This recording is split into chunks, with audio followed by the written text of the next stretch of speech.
all the same to you, I would rather skip the part where you tell me how we can't be together again. Maybe it seems to you like I arbitrarily decided to blow us apart. And I'm walking around with no regrets. What? It's not true.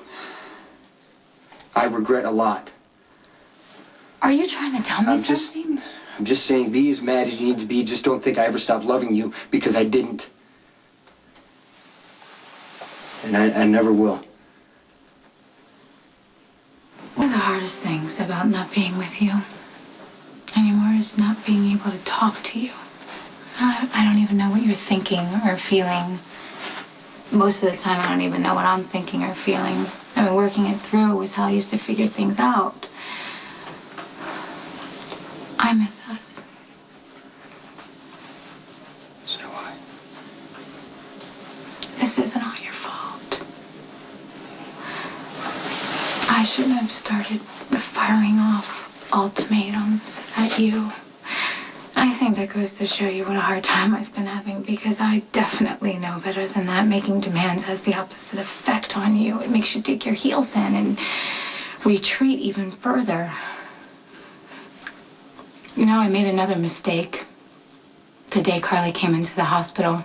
Instead of just taking a deep breath and actually listening to what she had to say, I blew up at you, and I assumed, I assumed you were choosing her over us.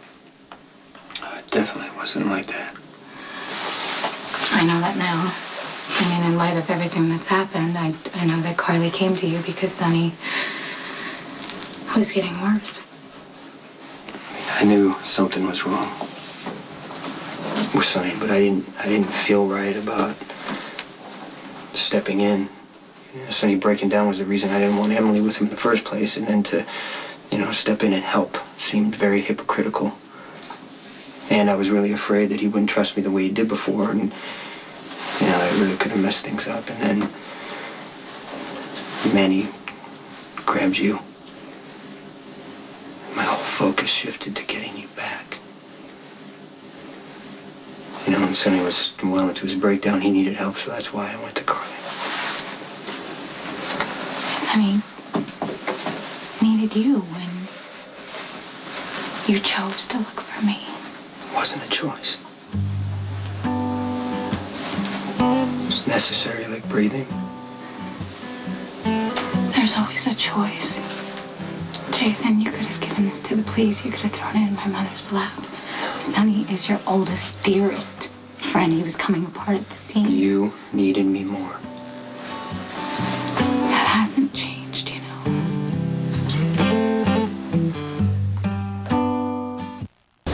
You're going for your GED. You have a job. You got your mother. You got two little sisters who love you. You got a nice house on the lake that isn't under constant guard, no bulletproof glass. I mean, you occupy your own space instead of constantly trying to fit in around me and my work. I have never had a problem with your work. I know. I do. How it affects you. And how it makes you a target. I hated asking you to leave when business came up, or leaving at a moment's notice to trash whatever plans you made for us. And then when you got shot, and at least now you can have a normal life. Jason, I have never had a normal life. I was a grifter and a salvager. Being with you was the same as being guided by chance or the elements. I have more than proved to you that I can handle your life. Why? Why are you suddenly doubting me? Things are just different now that I'm in charge. Forever? No. At least I don't know. I don't think so. No, so you are going to go back to the way things used to be. Why? Can't we do the same thing? It's just not that simple. It could be.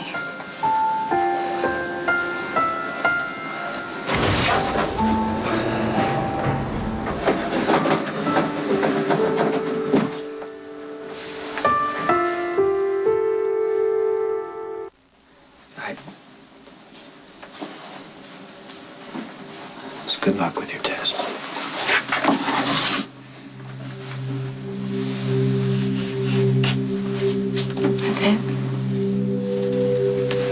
She's just gonna walk away.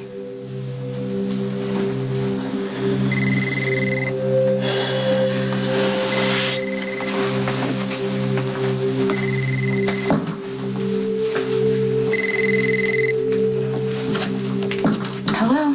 Hi, Sam, it's me.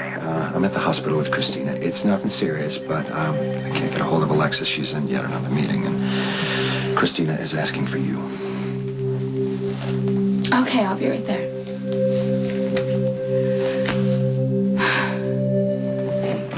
Thank you for meeting me.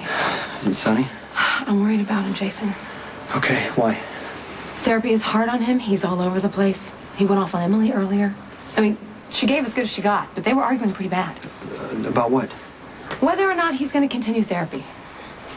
Laney prescribed a higher dosage of medication. Sonny's not sure if he wants to take it. He doesn't want it to erase who he is, make him not feel anything. He just doesn't want that. No one wants that. I've been pushing him to stay in therapy and take the meds. I feel like I owe it to him for letting him suffer all that time instead of trying to figure out what was wrong. It's not your Look, fault. I understand that. I'm asking him to do something I could not do. I couldn't take the pills, and I couldn't let a doctor tell me how to live my life. You're not sick. Sonny is. There's a big difference So, here. he's sick. Does that mean he has to give up who he is? I don't know. I mean, that's the question. I mean, is the thing that makes Sonny Sonny what he has to lose to get better? Carly, whatever advice we give Sonny, he's going to take very seriously, so we need to be really careful. Okay. Okay? Do you think he should stop taking the meds? No, no way. No, his breakdowns will get worse. That's the pattern. The breakdowns get worse, Jason. Then what we need to do is we just need to tell him that Lainey's going to adjust the doses until she gets it right. Okay, well, that's the theory, but is it the right theory for Sonny? I mean, think about this man. Where does his drive and his ambition come from? What do you say? It's the rage in him. What if that gets wiped out? Who are we left with? What are the consequences, Jason? I mean, you don't have any desire to run the organization. You're just carrying the load for Sonny. I can take care of it until he gets better. But that's my point. What if Sonny getting better means he can't run the organization? You don't want to run it on a permanent basis. And let's say you do. What happens to the rest of your life? Hey, Hey, look, your big sister's here. what's wrong? Oh, well, Christina scraped herself on a rusty nail. She needs a tetanus booster. I don't want a shot. Oh, you know what, honey? Shots and stitches, they're not all that bad. And I know this hospital really well. If you do really good, you can pick out your own Band-Aid. And they got really cool ones. They're like rainbows, or you can have one with a kitty on it. A kitty. A kitty. And if you're really good, maybe we can go out for some ice cream. Double scoop. Double scoop. Anything for the bravest girl in the whole wide world. I'm glad you're here, Sam. Come here, give me a hug. Hey, so quickly. I wouldn't have bothered you, but Alexis was in yet another meeting, and she was... Whoa, look, no worries. She's my little sister. Whenever she needs me, I'm there, okay? You know how kids are. They want their mother. It's What's wrong?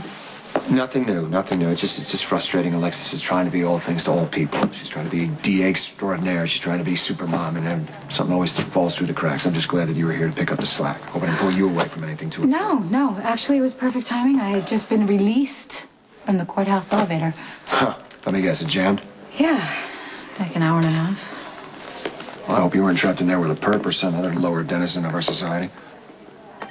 Nope, I was alone.